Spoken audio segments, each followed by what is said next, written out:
semua, perkenalkan nama saya Idawati.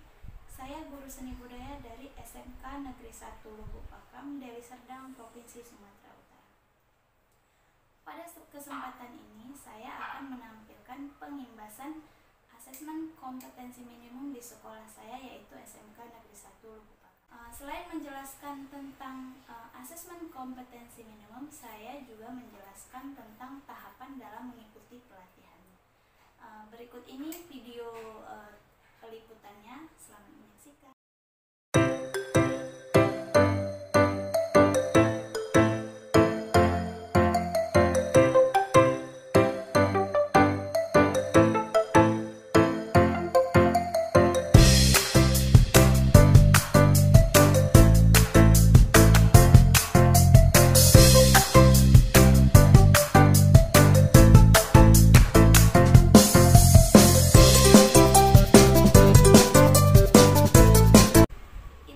Pengimbasan yang saya lakukan di sekolah saya SMK Negeri 1 Lubuk Pakam, semoga bisa menjadi motivasi bagi Bapak Ibu guru sekalian dalam melaksanakan pengimbasan asesmen kompetensi minimum di sekolah masing-masing.